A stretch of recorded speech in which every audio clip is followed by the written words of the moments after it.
What's up guys, today I will be walking you through making a banger track in FL Studio based off of a YouTube tutorial I saw yesterday. Here are my notes. Okay, let's get started. First I will use the default FL piano to write out a melody and some chords. I will use the scale highlighting tool to pick out a scale so I can see what notes are in that scale. I decided on C# minor. From here on out I will just put down stuff that sounds good. Music is all about what sounds good.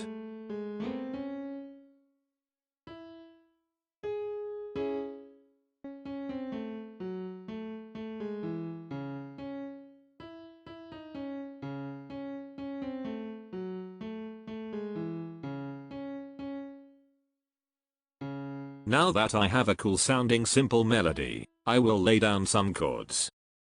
For the sake of time I will stick to these simple ones, but maybe if I had more time I would add more notes, depending on if they sound good, of course.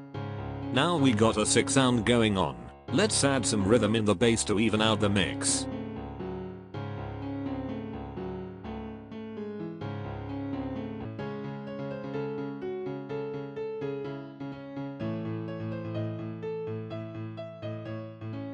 Oh yeah, that sounds funky.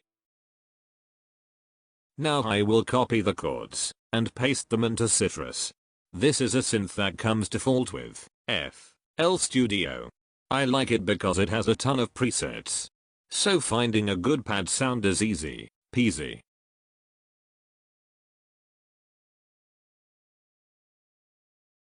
Oh yeah, baby, this pad sounds very pad.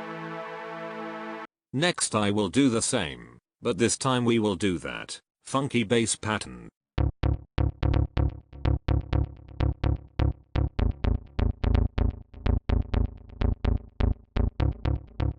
This bass sounds good to me, but maybe we will change it.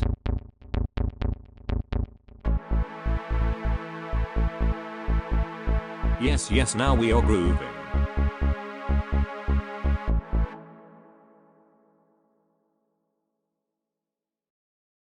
I will now search my trillions of files for a good clap sound.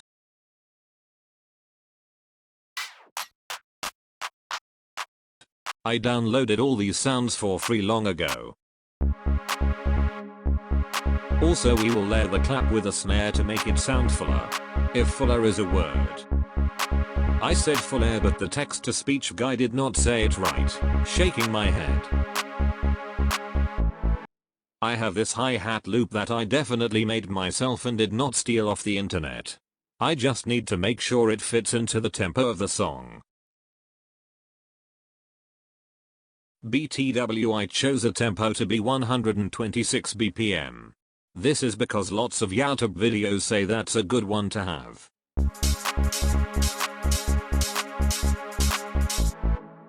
Not quite right.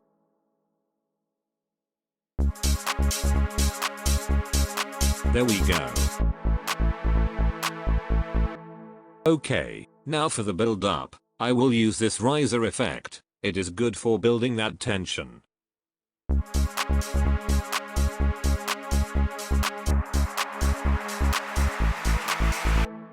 This will make the drop go dummy hard.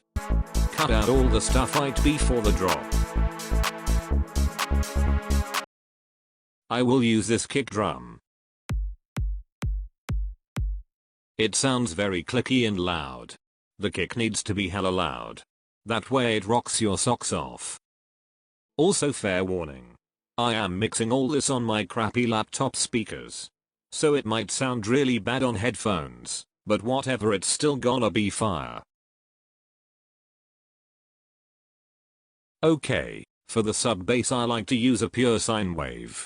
Only problem is that these tiny laptop speakers cannot produce noise at such a low frequency. So sorry if it's too loud or too quiet. I literally cannot tell. I am pitching this part up so that I can hear better on these stupid speakers.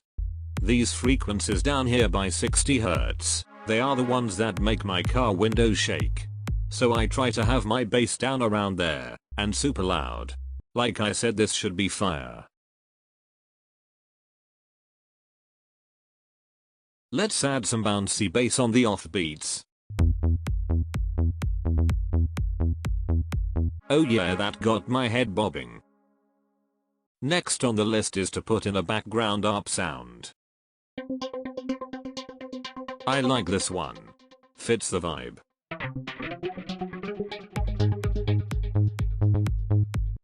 Put some drums in there and we got a groove.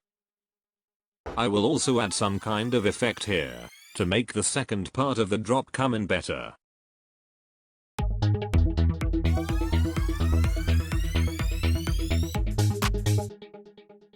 Next, we will add a lead sound.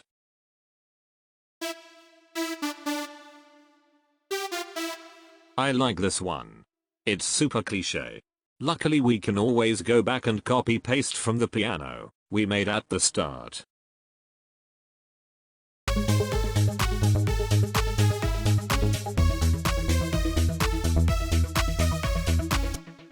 Holy cow, this is a bop. From here, I will copy paste various parts, that way the song has some kind of structure.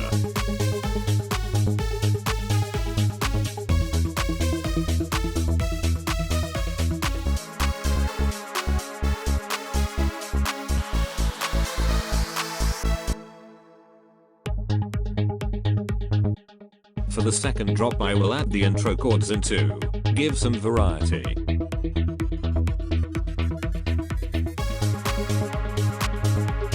Now that arranging is done, I need to mix. This is going to be terrible without good speakers, but oh well. The trick to mixing is to put the kick and bass really loud, then turn everything else down much lower. Then mix everything else to sound good at the low volume, and then crank up the limiter to bring everything to regular commercial loudness.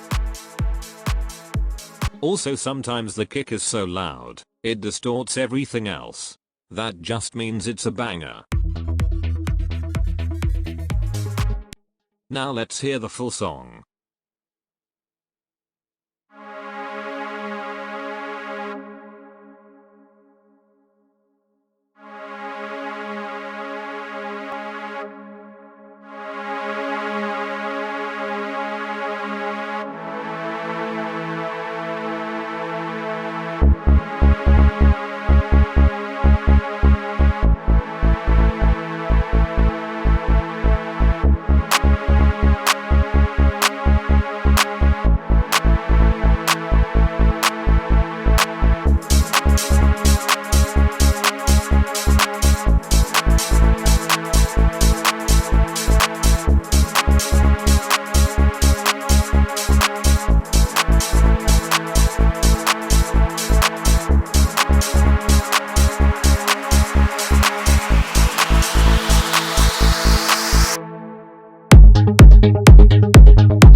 Alright, that's all I've got. Okay, see you later.